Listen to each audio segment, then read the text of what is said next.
Hey, thanks for making it to Veterans Info Tap. I'm glad you made it. Hey, you filed your claim. You supplied all the information that you think you need to supply as far as evidence is concerned. And now you're playing the waiting game and you're waiting to hear from the VA.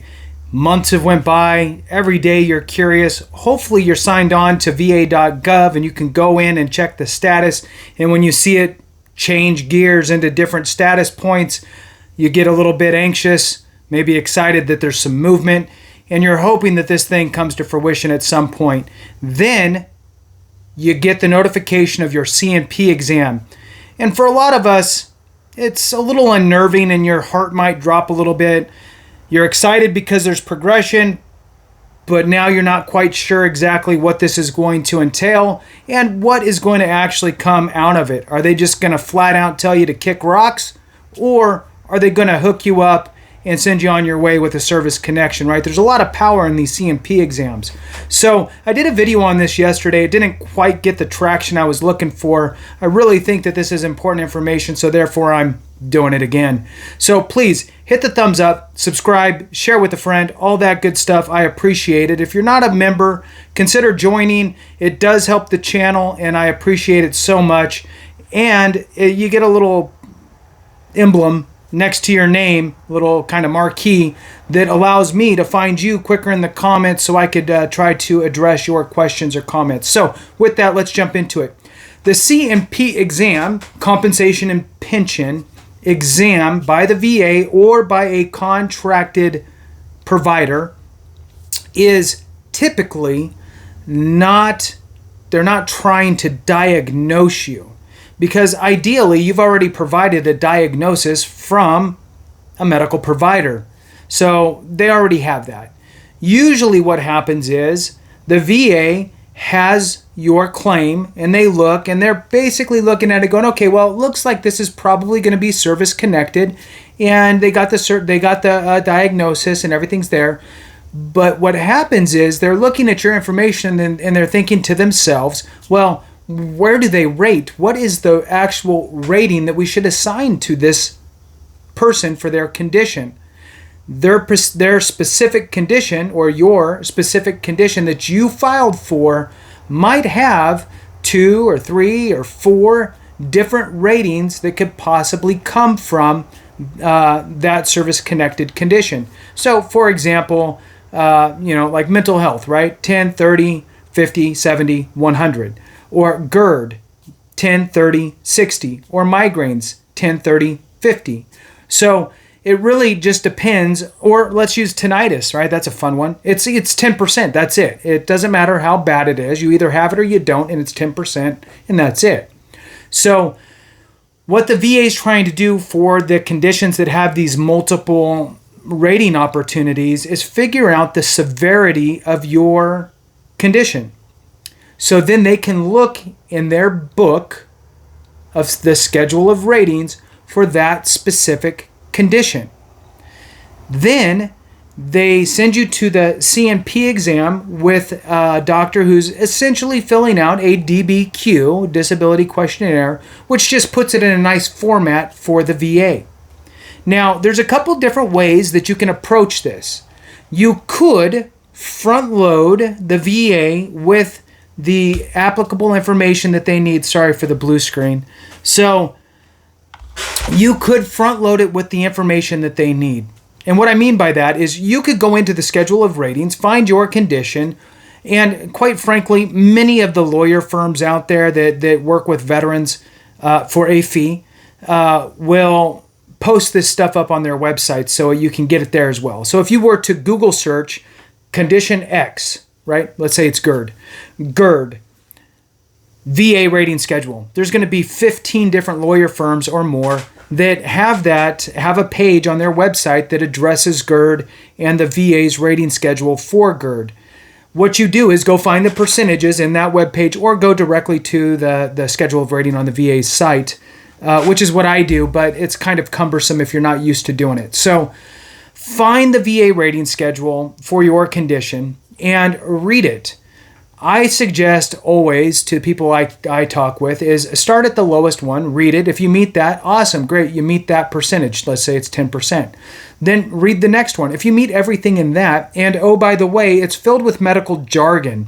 A lot of this medical jargon is easily translatable into English or Marine Corps friendly words, right? So you can Google search it. So you can Google search that word and put it in real words, right? So you'll get the definition for it. So whatever.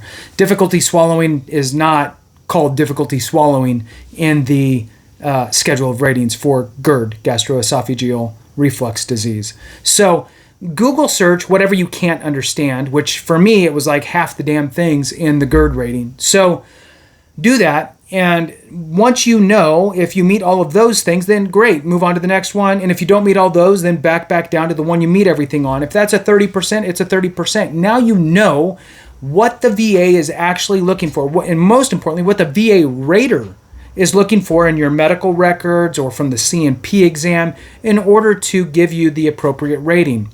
Utilize that schedule of ratings to either get a DBQ done on your own with your civilian provider or provide your civilian provider with the information in that schedule of ratings that meets the criteria that you do, right? So the 30% rating criteria, give them that information so they could put it all in your medical records. Very important, right? Because when you get your medical records and supply the VA with your claim evidence, that will be there and will set you up for your correct rating. Now, when you go to your C&P exam, guess what?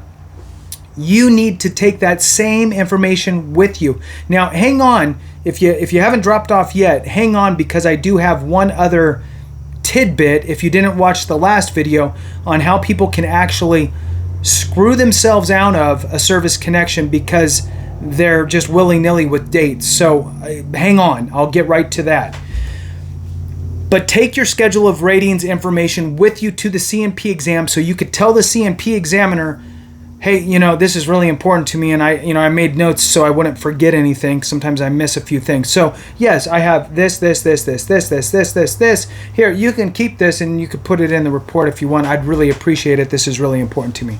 So you could do something like that, and hopefully they do, but at least you're doing everything in your power to get it done, right? That's the main thing, right? Do everything you can to get it done right the first time.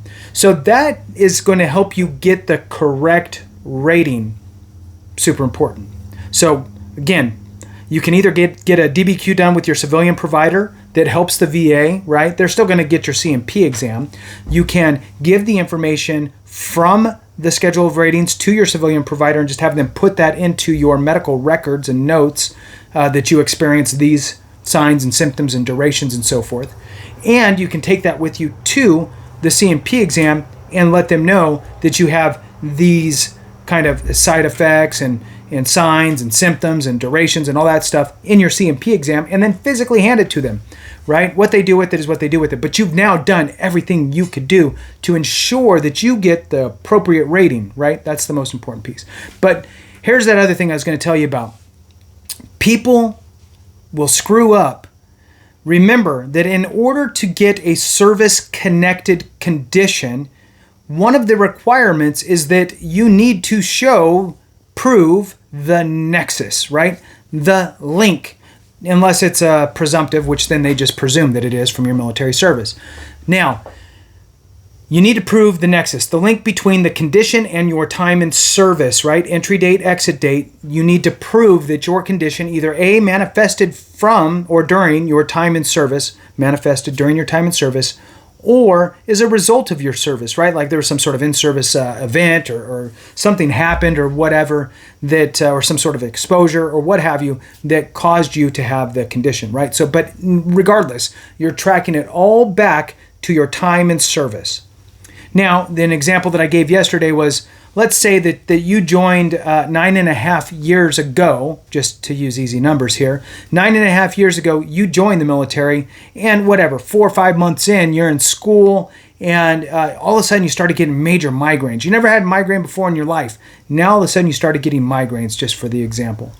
And even if you documented it while you were in, and now you're in and then you get out and whatever, you get your diagnosis and all that stuff, and you got, your Nexus is all kind of there, but then you go to your CNP exam, right?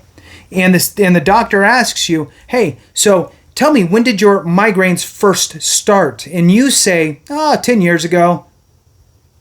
Because you're a rounder, right? You round things.